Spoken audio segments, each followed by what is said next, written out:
ang crayfish ay isang uri ng crustacean. So, kamag-anak siya ng lobster. Kaya ganito yung itsura niya.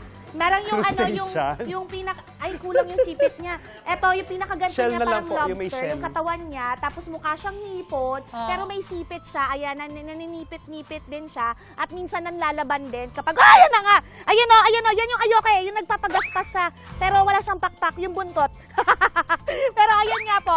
Ay mga kapuso, sa mga kakapanood lang bukas na TV, nandito po ako sa isang crayfish farm dito sa Pila, Laguna. At kung saan ako ngayon, nandito po, ang laki po nito ay nasa 1 hektarya po at may 10 ponds po sila dito. At ang isang pond nila dito, katulad kung nasan ako ngayon, ay nasa 1,000 square meter po yung laki niya. So kung nagtataka kayo, bakit kailangan ganito kalaki yung farm ng mga crayfish? Kasi sabi nila, kapag ang crayfish daw ay nasa mas malawak na lugar, yung bahay nila, yung kinukilusan nila, mas mabilis daw silang lumaki. At syempre, makapag-breed din, no? Kaya, kung hindi nyo lang matatanong, guys, nasa 10,000 po ang na-harvest nila dito tuwing harvest season nila. At minsan daw mahigit 10,000. Di ba? Tama ba ako, mga kuya?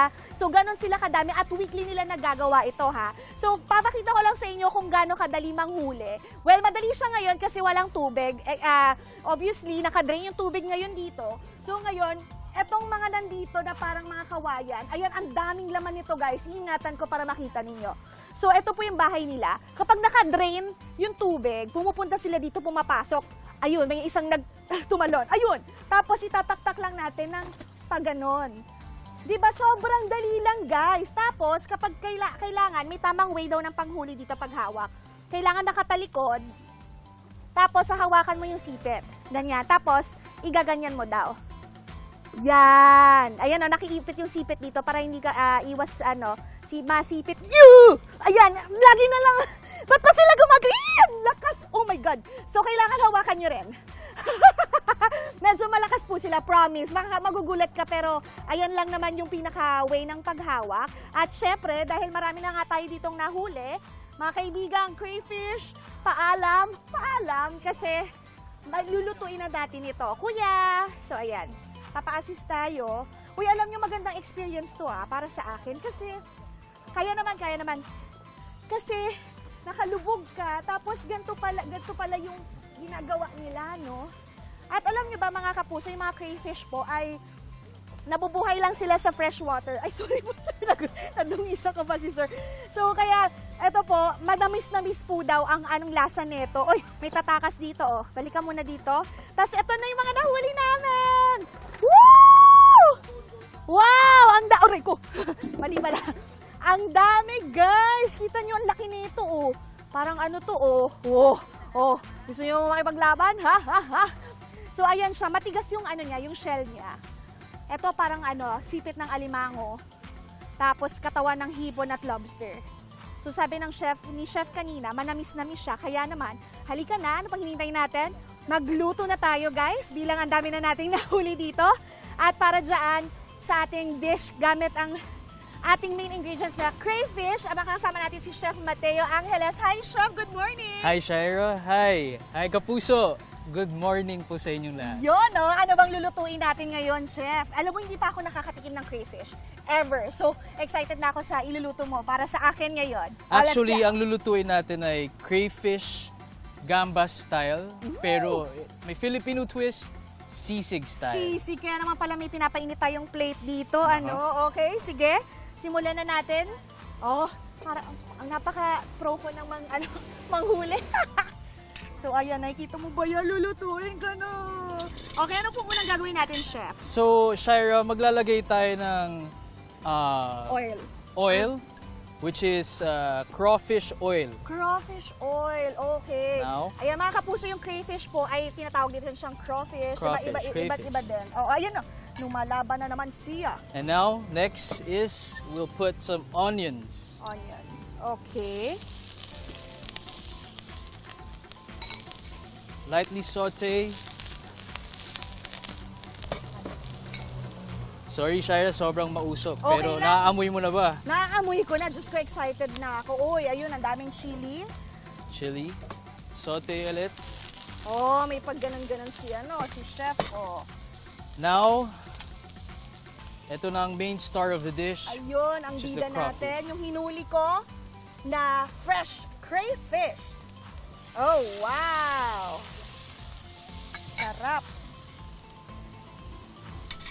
We'll put butter. Butter, okay. Gano'ng karaming butter? Ah, okay. Hindi Half ka- spoon, half Kala ko spoon lahat. Okay, saktong butter lang. Sir. Nga naman, kasi sisig yung gagawin natin dito. Naku, favorite ko pa naman yung sisig. At first time kong makakatikim na sisig na crayfish, no? Maglalagay So, tayo ng oregano. oregano pala yun. Sprinkle some oregano. Oh! Fresh oregano yan, Oo nga, Shira. no. May mga baby oregano pala. Ngayon lang, ay, inosente. Correct. Ignorante. Pero ayan nga, para saan yung oregano, chef? Ano ba yan? Pang-pabango ba? Aroma. Ah, Ito yung aroma ng okay, dish. Okay. Now we're gonna season it salt and pepper to Oh, taste. Ang sarap. Ang creamy niya na tignan. And now, special ingredient, chipotle powder. Oh, chipotle powder. There you Aba. Then Ayan. mix, toss it. And now, Tapos na. we're gonna put it sa sisig plate. Ayun na nga. Yun yung Filipino twist dito, guys. Kasi kahit naluto na natin siya sa pan, ililipat natin siya, i-transfer natin siya dito sa sisig plate natin. At ayan naman. Excuse me. Shira, Nadiretso nauusukan ka na dyan. Oo, nadiretso yung langhap ko. Tapos lalagyan natin siya ng itlog. Yun naman talaga. Napakasarap. Napakasarap. Oo nga, naku. Teka, ano ba yan, chef? Pwede na bang tikman yan? Agad-agad? Ayun na. Pwede ng tikman. Habang nag-ano, no? Magsisqueeze muna tayo ng Lime. green lime. Wow! Wow! Sige, haluin natin yung itlog. Gusto There mo you go. kasama itlog? Ang ah! Oh, oh. Oh my goodness! So, ito. Ito na siya. Mainit-init. Kasing laki lang siya ng hipon, guys. So, tingnan nyo. Oh my goodness. Tamis, di ba? Ang Ang tamis. sarap, ang tamis. Pati yung pagkakatimpla mo ng sisig. Sarap. Matamis siya, tapos ang lambot ng crayfish. So, ang galing. Para lang pala siyang hipon din talaga, no? Lasang hipon. Lasang hipon, Yes. malambot. May tama ka, siya yung nagsabi sa akin na medyo matamis yung ano niya. Mas matamis yung flavor profile Okay. ng crayfish. I love it! So same, ang galing. Ay, ito may part na to. Oh. Ayan o. So ito yung parang medyo yung skin nila. So kita nyo naman, umuusok pa. Sarap, sarap. Woo! Wow, nakakapuso. Promise, sobrang sarap. Ang saya ng experience na to. First time kong makapanghuli ng crayfish. Nakapagluto pa ako. Alam ko na ngayon kung paano gawin. Nakatikim pa ako. Naku, maraming salamat, Chef Mateo. Shira, uulitin mo bang kakainin to? Uulitin, napakasarap. So, matanong ko lang, so, magkano? Yung per kilo po ng crayfish pala ay nasa 900. 900 pesos. 900 Okay, pesos. oo. Sa mga gusto i-try tong dish na to, pwede nyo siya mabili. Meron siya sa mga palengke o kaya pwede naman kayo pumunta dito sa Pila. Laguna, fresh na fresh. Kung gusto nyo, kayo pa manghuli, pwede rin yun, di ba? Why not? So, Tama, i-try nyo yan, tama. guys. Ang saya ko. Only Thank at you. Osdone Farm. Yay! Thank you so much, guys. Ayan, mga kapuso, kita nyo naman, tutuloy ko pa yung panguhuli dahil nag-enjoy talaga ako dito. At ito, tumatalsik na yung matika. Pero for more food adventures nga, katulad dito, aba, tinan mo, parang farm to table tayo dito. I love it. Tumutok lang kayo palagi dito sa iyong pambansang morning show kung saan lagi una ka. Unang Hirit! Woo! Love. Uy! Uy! May pa-close up Uy! siya. Uy!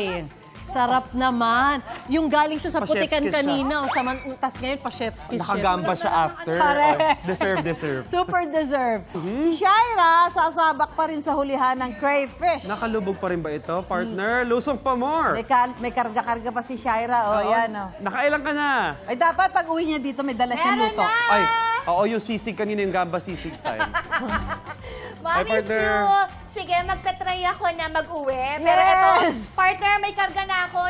Siguro mga 3 kilo na po to, no? Ah, wow, ang dami niyan, ha? Mga kapuso, good morning Ikaw po. ang nakakuha Nandito niyan? po tayo ngayon sa isang crayfish farm dito sa Pila, Laguna. Ako ang kumuha nito, no? Kasama si Sir Neil. Siya po ang owner ng etong farm na to. Hi, Sir Neil. Hi, good morning. Good morning. Maraming salamat po sa pagpapaunlak sa amin at opo. pagpapapayag na mahuli. Sir, ano po ba yung mga tips nyo para paano manghuli? Maraming klase ng paghuhuli, pero sa aming ginagawa, una, naglalagay muna kami ng trap. Ng trap, Oo, okay. para hindi muna marami. Then pag konti-konti na, i-drain namin yung tubig. And then pag drain na, ito na yung ating gagawin. I see. Ito May na yung pain kayo final. na binibigay? Anong Merong klase? Yung mga pagkain nilang normal na kinakain, yun ang ilalagay natin. Okay. So, Mm. ayan. Katulad So, nito, na-drain na natin. Oo. So, ito, kanina, napakita natin, ito yung parang pinakabahay nila. Correct, Okay. correct. So, ngayon, ito, So, iaano natin siya, iaangat natin. Yeah. At may mga laman po ito. 4 ang laman nito. At Oo. inuhulog lang natin dito. Yan. Ganun lang kabilis. Na-try Oo. nyo na ba minsan manghuli ng gaganon lang, dakma lang, ganun? Oo. Pwede rin ba yan? Totoo yun. May no? nakita ka dito? Pero dapat walang tubig. Pero dapat tayo walang Oo, tubig. Pero oo. pwede ko i-try. Pwede nating itry Sige, kung okay. kaya nating hulihin. Try natin ha. Nandito siya, walang daya to. 1, Oo. 2, ready? Ang daming katabi. 1, 2, ready, sing. Ayun, pwede. Uy, sir, bakit nilobi na to sa akin? So, ganun talaga yun. Kasama talaga sa panguhuli yun. manghuli Oo sa'yo. nga eh. Pero sabi nga nila, sir, ang mga crayfish po ay naninirahan sila sa freshwater lang. Kaya manamis-namis nga ang kanilang profile daw, no? Tama po yung sabi Tama. ni Chef kanina. Oo. So, ayan, at sila ay, eto na, konting trivia, sila ay lumalangoy patalikod. Yes, No, mas oo. mabilis po. At pag nasa malalim na tubig, mas mabilis lalo sila. Yes, Kaya hindi oo. advisable na malalim siya. Kailangan talaga i-drain. So, ito po yung mga size na to, adult na to. Pwede na to Oo, i-harvest. oo. Pwede na. Yan na yung tinatawag naming consumption size. Oh, okay. Oo, So, oo. ayan na, ang dami na nating mauuwi sa Manila. Oo. Manila. Alright, guys. Alam niyo, sobrang nag-enjoy kami ngayon dito. Maraming salamat, Sir Neil. For more adventures like this, nako, gusto ko pa lumubog, guys. Tumutok lang kayo palagi dito sa iyong pambansang morning show kung saan laging una ka. Unang hirit! Hirit! Thank you po, Sir Neil. Halika pa, huli pa tayo. Ito, meron dito. Oh. Ay! Ikaw, hindi ka pa nakasubscribe sa GMA Public Affairs YouTube channel? Bakit? Mag-subscribe ka na, dali na, para laging una ka sa mga latest kwento at balita. I-follow mo na rin ang official social media pages ng Unang Hirit. Salamat, Kapuso.